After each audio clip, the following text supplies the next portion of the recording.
Good morning all of you. तो कल हम लोगों ने अपना टॉपिक डिस्कस किया था हिमालय। जो हम भारत के भौतिक प्रदेश पढ़ रहे थे उसमें एक जो भाग आया था भौतिक प्रदेश हमारा उत्तरी पर्वतीय प्रदेश, उसमें हमने हिमालय को पढ़ा। हिमालय को हमने 4 भागों में बांटा था, ट्रांस हिमालय, महान हिमालय, लघु हिमालय और शिवालिक हिमालय। इसके अंदर कौन कौन सी पर्वत श्रेणियां हैं इन सबको हमने मैप के थ्रू समझा था। उसका एक बार मैप वापस हम देख लेते हैं कि हमने क्या क्या इस चीज़ को पढ़ा था। हमने सबसे पहले पढ़ा कि ये जो हमारा ऊपर वाला जो ये वाला भाग है ये हमारा ट्रांस हिमालय का भाग है। ट्रांस हिमालय में हमारी 3 चोटियाँ आती हैं, गॉडविन ऑस्टिन जो कराकोरम की सबसे ऊंची चोटी है, लद्दाख और जास्कर। नेक्स्ट हमने बात करी थी किसकी, महान हिमालय की, जो ये महान हिमालय वाला अपना पार्ट है। फिर ये आ गया लघु हिमालय और देन हमारा शिवालिक। शिवालिक में हमने पढ़ा था कि इंडो ब्रह्मा जो एक वैज्ञानिक रहे उन्होंने बताया कि यहाँ एक इंडो ब्रह्मा या शिवालिक नाम की एक नदी बहती थी। कौन सी दिशा से, पूर्व से पश्चिम दिशा की ओर, और उसी के जो अवसाद थे उन्हीं से जो है वो जब तट पर प्राकृतिक तटबंध बनाते चले गए और उन तटबंधों के बनने के बाद यहाँ पर जो ये दक्षिणी भाग था इसका उत्तर की ओर खिसकाव हुआ और हमारे शिवालिक का निर्माण हो गया। तो यहाँ तक हमने कल डिस्कस किया था। हमने सबसे पहले ही पढ़ा था कि हम हिमालय को जो डिवीज़न करेंगे वो 2 आधारों पर करेंगे, एक अनुदैर्ध्य और एक अनुप्रस्थ। तो अनुदैर्ध्य हमने पढ़ लिया कि अनुदैर्ध्य में जो होता है उत्तर से दक्षिण की ओर हम विभाजन करते हुए आते हैं। अब हम बात करेंगे इसकी अनुप्रस्थ विभाजन की, जो कैसे किया गया है, पश्चिम से पूर्व की ओर किया गया है। ठीक है, तो ये अब तक का जो पोर्शन था वो हमारा क्लियर है। अब आगे हम बात करते हैं इसका अनुप्रस्थ विभाजन की बात करेंगे।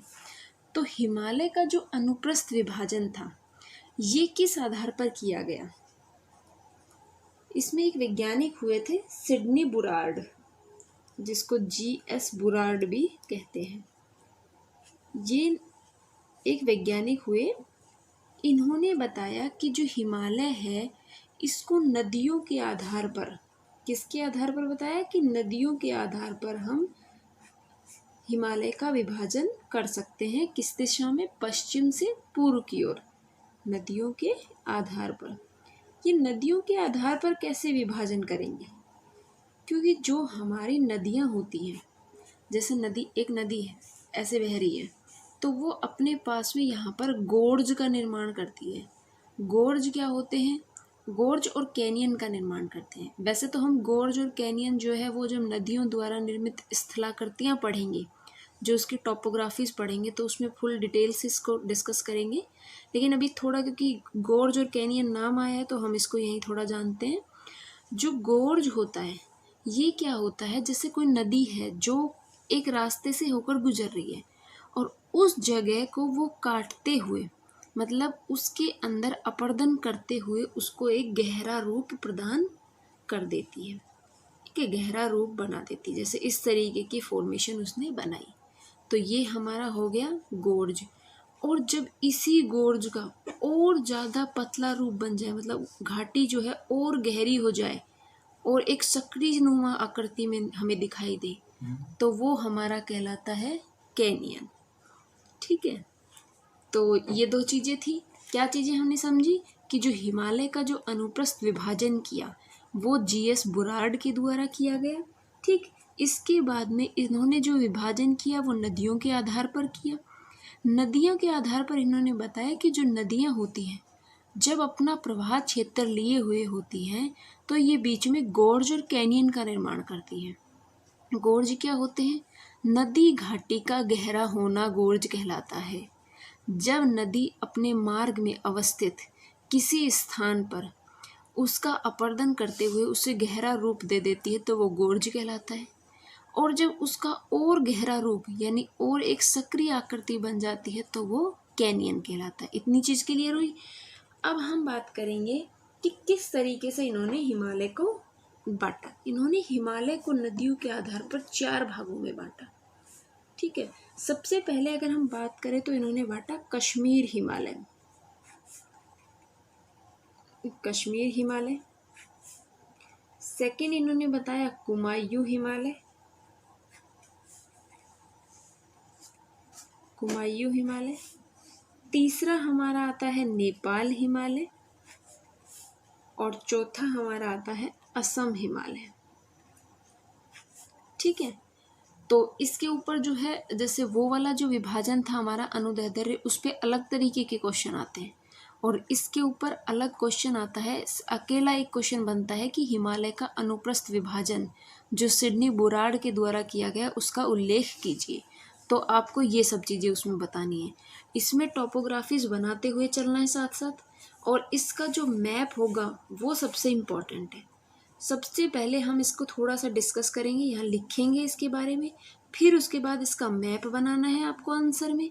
उसके बाद एक एक चीज़ को उठाना है, जैसे कश्मीर हिमालय, कुमायूं हिमालय, नेपाल हिमालय, असम हिमालय, फिर इनके बारे में इनकी विशेषताएं बताते हुए हमें आगे बढ़ना है। ठीक है, तो अब जो ये बात थी कि हम कश्मीर हिमालय जो है इसके बारे में पढ़ते हैं शुरू में। इसमें क्या हुआ कि जो हमारी सिंधु नदी है, सिंधु नदी कहाँ से निकल रही थी हमारी, जो हमने कल जो लेक्चर था उसमें पढ़ा था कि जो हमारी लद्दाख और जास्कर श्रेणियाँ हैं, जो किसका भाग है, ट्रांस हिमालय का भाग है, उसके बीच में से, जैसे ये लद्दाख और ये जास्कर श्रेणी है, इसके बीच में से हमारे यहाँ सिंधु नदी निकलती है। जो ये सिंधु नदी होती है ये एक गोर्ज बनाती है, इधर ये गोर्ज बनाते हुए चलती है। ठीक है, तो ये इसका एक एक्सटेंशन है कश्मीर हिमालय का। इसको हम मैप में देखेंगे। ठीक है, इसको हम अगर मैप में देखें तो जो ये वाला जो भाग है, जो ये कश्मीर वाला भाग है, ठीक है, ये कश्मीर वाला भाग, यहाँ से हमारी सिंधु नदी निकली और यहाँ से हमारी सतलज नदी निकलेगी। ठीक, तो जो ये वाला भाग हुआ ये हमारा कश्मीर हिमालय के नाम से जाना जाता है। कौन सा वाला भाग हुआ ये हमारी सिंधु नदी हुई और ये हमारी सतलज नदी हुई। इन दोनों के बीच में से जो एरिया इतना है ये हमारा कश्मीर हिमालय के रूप में जाना जाता है। अब हम कश्मीर हिमालय की पूरी डिटेल पढ़ते हैं। सिंधु नदी के गोर्ज से ये स्टार्ट हुआ और सतलज नदी के गोर्ज तक ये फैला हुआ है।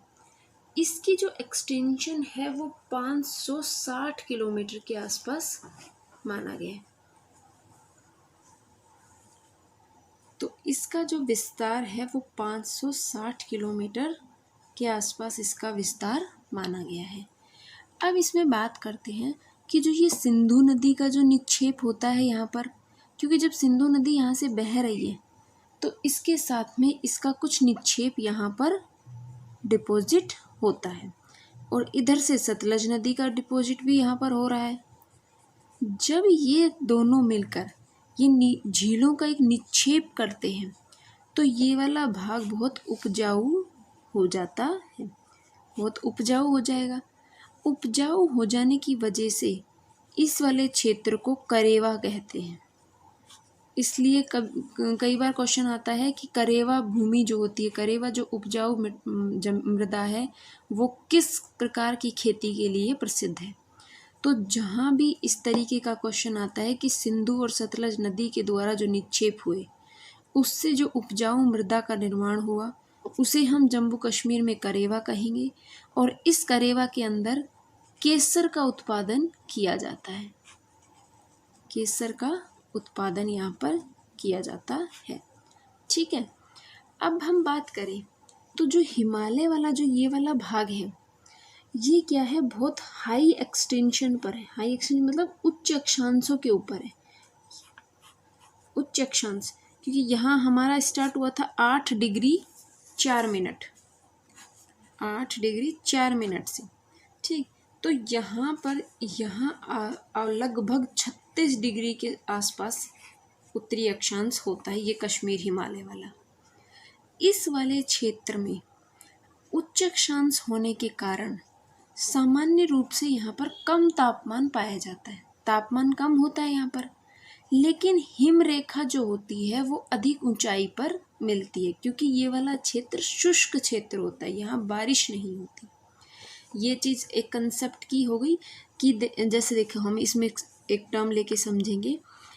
जो कश्मीर हिमालय है अपना, कश्मीर वाला क्षेत्र ले लो कि जम्मू कश्मीर है, और जम्मू कश्मीर के अंदर क्योंकि ये बहुत ऊंचाई पर है तो यहाँ जो है बहुत ज़्यादा जो है पूर्वी शुष्क दशा यहाँ पर पाई जाती है।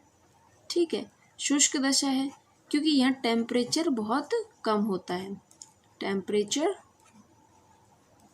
कम होता है, शुष्क दशा पाई जाती है क्योंकि बारिश नहीं होती। कभी कभी पश्चिमी विक्षोभ से यहाँ थोड़ी बहुत बारिश हो जाती है, लेकिन जनरली यहाँ पे बारिश नहीं होती, तो शुष्क दशा मिलती है, टेम्परेचर कम होता है। इस वजह से यहाँ पे जो हिम रेखा होती है, जो बर्फ़ के जमने के लिए जो एक होता है ना कि आदर्श दशा जो चाहिए, वो यहाँ पर नहीं बन पाती है। तो बहुत ऊपर जाने के बाद में हमारे यहाँ पर एक हिम रेखा का निर्माण होता है। लेकिन इसी के अपोजिट अगर देखें तो जो हमारा ये वाला भाग है, टेम्परेचर नॉर्मल होता है, टेम्परेचर यहाँ पर नॉर्मल होगा, लेकिन यहाँ पे जो दशाएं होती हैं, क्योंकि यहाँ सबसे ज़्यादा बारिश होती है, तो बारिश की वजह से यहाँ आर्द्रता सबसे अधिक पाई जाती है। ये आर्द्र क्षेत्र होता है। आर्द्र क्षेत्र होने के कारण क्या होता है कि यहाँ पे जो हिमरेखा बनती है वो बहुत नीचे बनती है। तो ये चीज़ समझ में आई कि कश्मीर हिमालय के अंदर हिमरेखा सबसे ऊपर पाई जाती है। ठीक है, नेक्स्ट जो हमारी बात आती है किसकी, अब हम सेकंड बात करते हैं कुमायूं हिमालय की। जो ये सतलज नदी हो गई, सतलज नदी हो गई, इसके बाद में जो हमारी ये वाली नदी यहाँ से जो निकल रही है, जो नेपाल से होते हुए इधर आती है, वो हो गई हमारी काली नदी। तो सतलज और काली नदी के जो बीच का क्षेत्र है ये हमारा कुमायूं हिमालय कहलाता है, कुमायूं हिमालय कहलाता है। इसका जो विस्तार है वो 320 किलोमीटर है। ठीक, इसके अंदर कुमायूं हिमालय के अंदर सर्वोच्च जो पर्वत चोटी है, नंदा देवी की पर्वत चोटी, वो यहाँ पर मिलती है। कुमायूं हिमालय की सबसे ऊंची चोटी है यहाँ पर कौन सी, नंदा देवी पर्वत चोटी, वो यहाँ पर अवस्थित है। इसका विस्तार हो गया कि ये 320 किलोमीटर में है। उसके बाद हम बात करें कि जितने भी हमारे धार्मिक स्थल हैं, केदारनाथ, बद्रीनाथ, यमुनोत्री, गंगोत्री, अलकनंदा, ये सारे के सारे हमारे कुमायूं हिमालय में ही स्थित हैं।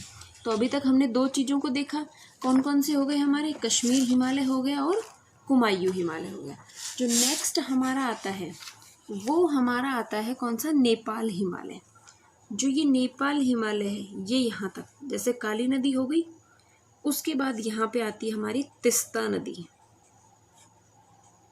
काली नदी, फिर उसके बाद आती है तिस्ता नदी। तो काली नदी और तिस्ता नदी के जो बीच का जो क्षेत्र है ये हमारा क्या कहलाता है, नेपाल हिमालय। जो ये नेपाल हिमालय वाला भाग है ये 800 किलोमीटर में है, 800 किलोमीटर में इसका विस्तार है। ठीक है, और इस नेपाल हिमालय वाले भाग में जो विश्व की नहीं सॉरी हिमालय की जो सबसे ऊंची चोटी है यहाँ पर, माउंट एवरेस्ट, वो यहाँ नेपाल के बॉर्डर पे मिलती है। सबसे इम्पॉर्टेंट चीज़ है कि हिमालय की जो सबसे ऊंची चोटी है माउंट एवरेस्ट, वो भारत में नहीं पाई जाती है, वो यहाँ अवस्थित है नेपाल और तिब्बत के बॉर्डर के ऊपर।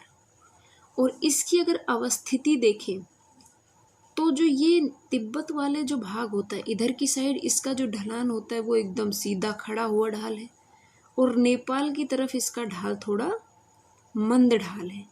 तो इसलिए कभी भी जो भी पर्वतारोही होते हैं जो माउंट एवरेस्ट की चढ़ाई करते हैं वो हमेशा नेपाल हिमालय, जो नेपाल वाला जो हिस्सा है उसकी तरफ से ही इसके ऊपर चढ़ाई करते हैं। तो ये इस चीज़ के कंप्लीट हुई कि जो ये हमारा कश्मीर हिमालय था, ये कुमायूं हिमालय और ये नेपाल हिमालय हो गया। अब नेक्स्ट जो लास्ट में जो हमारा आता है वो आता है असम हिमालय। असम हिमालय मतलब यहाँ से जो हमारी ब्रह्मपुत्र नदी आ रही है, जो ब्रह्मपुत्र नदी है उसका गोर्ज इधर अवस्थित है, और तीस्ता नदी और ब्रह्मपुत्र नदी के बीच का जो क्षेत्र है वो हमारा असम हिमालय कहलाता है, जो 720 किलोमीटर का विस्तार लिए हुए है। अब बात आती है कि सबसे छोटा जो क्षेत्र है वो तो हो गया कुमायूं हिमालय का 320 किलोमीटर। सर्वाधिक हिमालय का सबसे जो सर्वाधिक विस्तार की अगर बात करें तो 800 किलोमीटर आएगा। लेकिन भारत में हिमालय का सबसे ज़्यादा विस्तार की बात करेंगे तो असम हिमालय आएगा, क्योंकि वो भारत के अंदर 720 है, ये 800 किलोमीटर नेपाल के अंदर है। तो अगर भारत हिमालय का सबसे सर्वाधिक विस्तार वाला क्षेत्र आता है तो नेपाल हिमालय, और भारत का सबसे अधिक विस्तार वाला हिमालय वाला क्षेत्र आएगा तो 720 किलोमीटर हम इसमें करेंगे।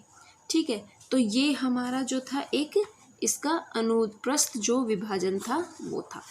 ठीक है, नेक्स्ट जो हम बात करें, ये हमारा विभाजन कंप्लीट हो गया किसका, हिमालय का जो अनुदैर्ध्य हमने पढ़ लिया था। अब हमने अनुप्रस्थ विभाजन को किया।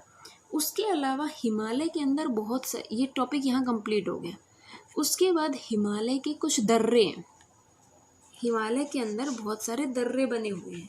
तो अब हम उन दर्रों को एक बार देखेंगे, सिर्फ हम उनके नाम और वो लिखेंगे, नाम लिखेंगे उनके, और कौन कौन से स्टेट के अंदर वो हैं इसको देखेंगे बस। ठीक, तो सबसे पहले अगर हम बात करें, ऊपर से ही हम लोग स्टार्ट करते हैं, यहाँ काराकोरम से। सबसे पहले ये जो हमारा यहाँ पर था जम्मू कश्मीर के अंदर, जो काराकोरम पर्वत श्रेणी के अंदर है, ये हमारा कौन सा दर्रा है, मिनटेक दर्रा। मिनटेक दर्रा जो कहाँ पड़ता है, काराकोरम श्रेणी के अंदर पड़ता है। मिनटेक दर्रा जो काराकोरम श्रेणी के अंदर हमारा ये पड़ता है। ये जो है इधर की साइड, ये इधर ऐसे फैला हुआ है, तो ये चीन और अफगानिस्तान के साथ इधर की साइड सीमा बनाता है। कौन सा दर्रा, मिनटेक दर्रा। नेक्स्ट हमारा काराकोरम दर्रा है, जो काराकोरम श्रेणी के ऊपर ही बना हुआ है, साइड में थोड़ा। तो ये हो गया हमारा कौन सा, काराकोरम दर्रा। नेक्स्ट हम बात करते हैं जोजिला दर्रा, जो यहाँ पर जास्कर श्रेणी हमने पढ़ी है।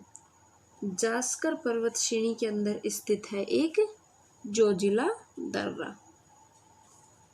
जब भी आप हिमालय वाला टॉपिक अगर क्वेश्चन आता है करेंगे तो एक इंडिया का मैप बना के उसके अंदर सारे दर्रों को जरूर दिखाएंगे। ठीक है, उसके बाद हमारा ये आता है जास्कर श्रेणी के अंदर है कौन सा, जोजिला दर्रा। जोजिला दर्रा। फिर जास्कर श्रेणी में ही एक दर्रा और है, जो है हमारा बुर्जिल दर्रा। बुर्जिल दर्रा ये क्या करता है, बुर्जिल दर्रा ये श्रीनगर को गिलगित से जोड़ने का काम करता है। श्रीनगर को गिलगित से जोड़ता है। ठीक है, नेक्स्ट हमारा पीर पंजाल दर्रा आता है, जो जम्मू कश्मीर के अंदर ही है। ठीक है, पीर पंजाल दर्रा। तो अभी तक हमने कितने पढ़े, एक तो मिनटेक दर्रा पढ़ा, काराकोरम दर्रा, जोजिला दर्रा, बुर्जिल और पीर पंजाल, ये सारे के सारे जम्मू कश्मीर के अंदर ही स्थित है। ठीक है, उसके बाद में हमें याद रखना है कि कौन सा दर्रा किस श्रेणी के अंदर आता है। जैसे हमने पढ़ा कि काराकोरम और जो काराकोरम तो काराकोरम श्रेणी के अंदर, और जोजिला और बुर्जिल दर्रा हमारे जास्कर श्रेणी के अंदर स्थित थे। उसके बाद आता है बनिहाल दर्रा। बनिहाल दर्रा भी यहीं जम्मू कश्मीर में पड़ता है, बनिहाल दर्रा। बनिहाल दर्रा। फिर आता है हमारा हिमाचल प्रदेश में। हिमाचल प्रदेश की अगर बात करें तो यहाँ आता है बारालाचा दर्रा, और उसके बाद एक और है इसी के अंदर, रोहतांग दर्रा।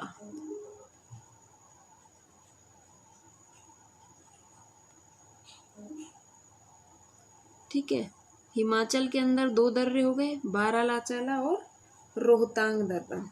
ठीक है, उसी के बाद नीचे ही जो है इसी के अंदर जो हमारा ये शिपकीला दर्रा भी किसमें आता है, हिमाचल प्रदेश में, इधर शिपकीला दर्रा, शिपकीला दर्रा इसमें स्थित है। नेक्स्ट इसमें बात करें उत्तराखंड की, तो उत्तराखंड के अंदर कौन कौन से आते हैं अपने उत्तराखंड में, एक तो है माना, एक है नीति। ये दो दर्रे हैं जो उत्तराखंड के अंदर मिलते हैं। कौन कौन से, माना और नीति, दो दर्रे हैं जो उत्तराखंड के अंदर पाए जाते हैं। ठीक है, तो ये हमारा हो गया उत्तराखंड। अब हमारी बात आती है सिक्किम की, जो सबसे एक इम्पॉर्टेंट पार्ट आता है। सिक्किम के अंदर है हमारा नाथुला दर्रा। नाथुला दर्रा के बारे में आपने न्यूज़पेपर में कई बार पढ़ा होगा। नाथुला दर्रा जो है वो सिक्किम का है। सिक्किम को ये चीन का जो तिब्बत क्षेत्र है उससे जोड़ने का काम करता है। नाथुला दर्रा क्या कर रहा है, इधर सिक्किम है, इधर चीन का ये तिब्बत वाला भाग है, तो इन दोनों को जोड़ने का काम कौन करता है, नाथुला दर्रा करता है, जो सामरिक और व्यापारिक दृष्टि से अगर देखें तो बहुत ही महत्वपूर्ण माना जाता है। जो 1962 का जो युद्ध हुआ था उसके बाद से इस दर्रे को बंद कर दिया है। ठीक है, उससे पहले इस दर्रे से व्यापार भी होता था और मतलब कि हमारे यहाँ का जो व्यापार था वो इसी दर्रे के माध्यम से होता था। लेकिन अब जो है 1962 में जब भारत चीन का युद्ध हुआ उसके बाद से इस दर्रे को यहाँ से बंद कर दिया गया है। ठीक है, उसके बाद में बंद कर दिया, फिर इन्होंने क्या कहा कि अब जो है यहाँ से व्यापार कैसे करें। फिर सारी चीज़ें हुई और फिर 2006 के अंदर 2006 में इसे वापस खोल दिया गया। जो नाथुला दर्रा था सिक्किम और तिब्बत की सीमा बनाता है। सबसे पहले यहाँ से व्यापार होता था, लेकिन जब 1962 का भारत चीन युद्ध हुआ उसके बाद इसे बंद कर दिया गया, और जब इसे बंद कर दिया तो यहाँ से व्यापार बंद हो गया। फिर 2006 में इसे पुनः स्टार्ट कर दिया गया, अब यहाँ से व्यापार होता है। ठीक है, तो अब हम बात करते हैं अरुणाचल प्रदेश की। अगर अरुणाचल प्रदेश में अगर देखें, अरुणाचल प्रदेश का सबसे प्रसिद्ध एक दर्रा है बोमाडीला दर्रा। बोमाडीला दर्रा, जो बोमाडीला दर्रा है वो अरुणाचल प्रदेश और इधर चीन का जो तिब्बती क्षेत्र है उसको जोड़ने का काम करता है। ठीक है, तो ये हो गए हमारे मेन जितने भी दर्रे थे वो कौन कौन से हुए, हम एक बार देख लेते हैं। जो हमारा ये मिनीटेक दर्रा था, जो कहाँ था, जो चीन और अफ़गानिस्तान की सीमा बना रहा था। फिर कराकोरम दर्रा आया जम्मू कश्मीर में, जोजिला दर्रा जो हमारी जास्कर श्रेणी में था, बुर्जिल दर्रा भी जास्कर श्रेणी में था। फिर पीर पंजाल और बनिहाल दर्रा भी जम्मू कश्मीर के अंदर था। ठीक, उसके बाद हमारा ये हिमाचल प्रदेश के अंदर बारालाचाला, रोहतांग और शिपकीला 3 दर्रे इसमें अवस्थित हैं। फिर उत्तराखंड के अंदर 2 हमारे आते हैं, माना और नीति दर्रा। फिर उसके बाद करें बात तो सिक्किम के अंदर, सिक्किम में सबसे इम्पोर्टेंट था नाथुला दर्रा और अरुणाचल प्रदेश में था बोमाडीला दर्रा। तो यह ये जो टॉपिक था हमारा दर्रा वाला ये कंप्लीट होता है। तो हिमालय जो पार्ट था, हिमालय का हमारा यहाँ पर पार्ट कंप्लीट होता है। अब जो नेक्स्ट हम शुरू करेंगे वो हम करेंगे हमारा विशाल मैदान। ओके, तो ये जो हमारा टॉपिक था, इसके अलावा जो भी वीडियोस आपको दिए जा रहे हैं उनके ऊपर आप लोग जो है अपना कुछ रिस्पॉन्स दीजिए। उसमें अगर कोई प्रॉब्लम लगती है किसी भी तरीके से तो आप लोग मुझसे दोबारा उस चीज़ को पूछिए, मैसेज कीजिए, वैसे कांटेक्ट कीजिए। ठीक है, ऐसा नहीं कि मैं आपको पढ़ा रही हूँ, डेली वीडियो दे रही हूँ, उसके बाद में आप लोग बस उसको देखें ना देखें, कोई रिस्पॉन्स नहीं है। ठीक है, तो आप अपने तरफ से अपने नोट्स बनाइए, अच्छे से जो है इसको वीडियो को देखिए, फिर उसके बाद जो PDF मिलता है उसको। मेरे जो PDF और जो वीडियो है उसमें कोई अंतर नहीं मिलेगा। अंतर इन द सेंस, जो मैं आपको पढ़ाऊँगी वही आपको रिटर्न में मिलेगा। ऐसा नहीं है कि आपको बाद में ऐसा लगे कि ये तो मैम ने बताया नहीं, ये तो हमें समझ में नहीं आ रहा। तो इस तरीके की चीज़ें, और साथ साथ जो है अपने क्वेश्चंस का जो फॉर्मेशन है वो करते हुए चलिए। हर टॉपिक का, जैसे एक हिमालय वाला टॉपिक कंप्लीट हो तो इसमें हमारे 2 से 3 क्वेश्चन बनते हैं, जिनको हम यहीं पे फॉर्म करते हुए चलना है हमें। ठीक है, तो जो नेक्स्ट है हमारा भारत का विशाल मैदान, अब हम वो स्टार्ट करेंगे। अब हम इस टॉपिक को देखते हैं कि भारत का विशाल मैदान कैसे बना। हमने पढ़ा था कि हिमालय से जो भी नदियाँ निकलती हैं, ठीक है, जो नदियों का जो निक्षेप होता है, नदियों द्वारा लाया गया निक्षेप, लाया गया अवसाद का निक्षेप होना,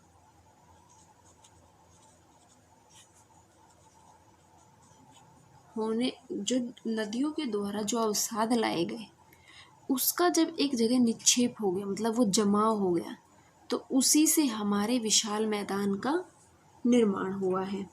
ठीक है, इसमें हम देखें कि हिमालय जो था, हमने पढ़ा था कि ये जो हिमालय है अपना, हिमालय इधर ये जो हमारा प्रायद्वीपीय भाग है, ये प्रायद्वीपीय भाग की वो नदियाँ जो उत्तर की तरफ जा रही हैं, और हिमालय की वो नदियाँ जो दक्षिण की ओर आ रही हैं। जैसे हमारी सिंधु नदी हो गई, इधर से ये आ गई हमारी कौन सी, सतलज नदी, काली नदी, ठीक है, तिस्ता नदी, और बहुत सारी नदियां हैं और इनकी सहायक नदियां भी हैं। उन सब के द्वारा जब यहाँ पर एक जलोढ़ मृदा का निक्षेप किया जाता है, जमाव किया जाता है, ठीक है, तो उसको हम क्या कहते हैं, विशाल मैदान के रूप में भारत में जाना जाता है। ठीक है, अगर हम भूसन्नति सिद्धांत के आधार पर देखें, भूसन्नति जो हमने कल डिस्कस किया था कि हिमालय की उत्पत्ति में भूसन्नति सिद्धांत भी एक महत्वपूर्ण सिद्धांत माना गया है। जो भूसन्नति सिद्धांत था,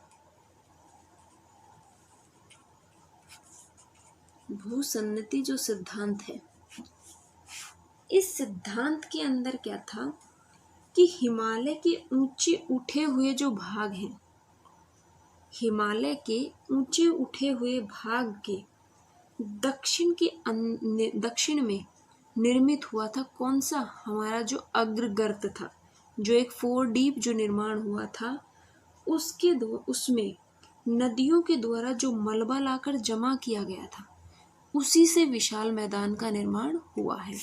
बात करें कि भूसन्नति सिद्धांत में क्या था कल, कि जो हिमालय पर्वतमाला के जो ऊंचे उठे हुए भाग हैं, जो भाग ऊपर उठा हुआ है, उसके दक्षिण के अंदर, जैसे ये हमारा हिमालय था, इसके दक्षिण में, यहाँ पर दक्षिण के अंदर जो भी अग्रगर्त बन रहा है, अग्रगर्त मतलब एक तरीके का गर्तनुमा स्ट्रक्चर यहाँ पर बन रहा है। ठीक है, जब ये गर्त बनता है और यहाँ पर नदियों के द्वारा जो भी मलबा लाया जाता है, जो भी अवसाद लाया जाता है, अवसाद भी क्या होते हैं, मिट्टी होती है, कंकड़, पत्थर, ये सारी चीज़ें होती है। जब इन सब का जमाव यहाँ पर किया जाता है तो वो उससे हमारा क्या बनता है, मैदान का फॉर्मेशन होता है। ठीक है, तो ये चीज़ हो गई।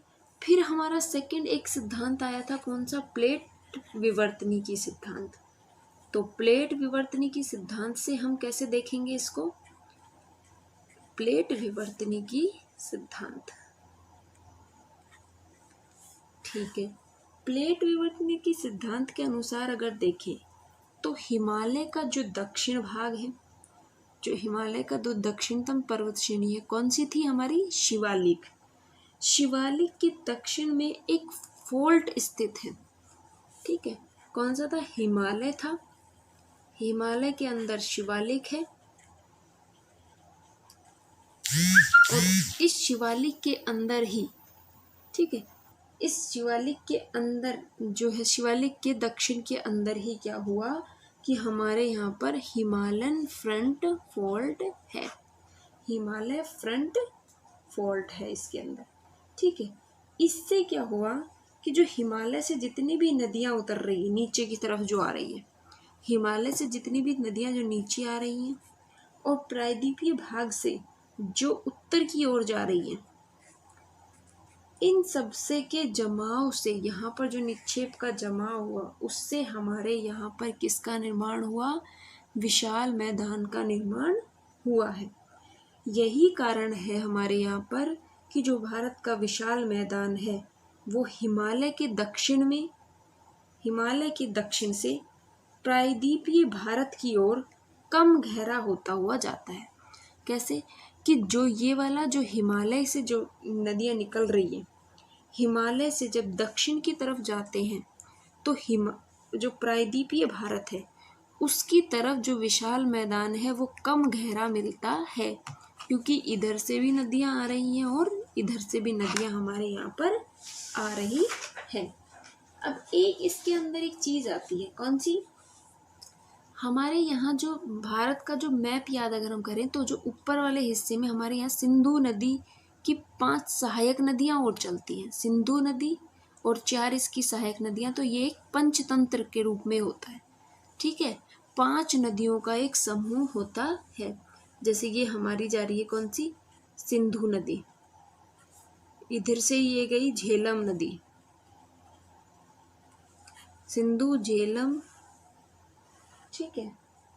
फिर आती है चिनाब, देन रावी, फिर व्यास एंड देन सतलज नदी, ठीक। ये 5 नदियां हमारे उत्तर में बहती हैं। इन 5 नदियों के इधर हमारे जो ये होता है विशाल जो मैदान है, इसमें क्या होता है कि बहुत सारे दोआब मिलते हैं। दोआब मतलब दो नदी, दोआब का क्या होता है? दो आब की 2 नदियां बह रही है और जो इसके बीच का जो ये वाला क्षेत्र होता है इसको दोआब कहते हैं। दोआब मतलब इन दोनों नदियों के द्वारा जो निक्षेप यहाँ जमा किया गया है उसमें इन दोनों की विशेषताएं पाई जाती हैं। तो हो गया ना कि ये जो 2 नदियों के जो बीच का क्षेत्र होता है इसे हम दोआब कहते हैं। तो इसी तरीके से ये जो 5 नदियां हैं इनके बीच के दोआब क्षेत्र को अलग अलग नाम से जाना जाता है। जैसे हम बात करें तो ये सिंध सागर दोआब, झेलम और इसके बीच में अगर चिनाब के बीच में देखें तो सिंध, ठीक है, सिंध, चेज, फिर ये इधर रचना या रेचना, और ये हो गया हमारा बारी, और ये हो गया बिस्त, ठीक। ये हो गया सिंध, चाज, रेचना, बारी और बिस्त। ये 5 दोआब इनके बीच में बने हुए हैं। अब देखो इनके नाम से ये बने हैं। सिंधु और झेलम के बीच में बना है तो सिंध सागर, झेलम और चिनाब के बीच में है तो चेज, चिनाब और रावी के बीच में है तो रेचना, और व्यास और सतलज नहीं, रावी और व्यास के बीच में है तो बारी, और व्यास और सतलज के बीच में है तो बिस्त। ये 5 हमारे यहाँ दोआब क्षेत्र बने हुए हैं जो उपजाऊ क्षेत्र के रूप में जाने जाते हैं, ठीक है। उसके बाद अगर हम बात करें अब जो हमारा विशाल मैदान है उसको जो है 6 भागों में बांटा गया है। जो हमारा ये विशाल मैदान है, विशाल मैदान की अगर बात करें भारत में तो उसको 6 भागों में बांटा है। कौन कौन से 6 भाग हैं? इधर सबसे पहले पश्चिम के अंदर पंजाब का मैदान, कौन सा मैदान है? पंजाब का मैदान। फिर राजस्थान का मैदान, फिर उत्तरी गंगा का मैदान,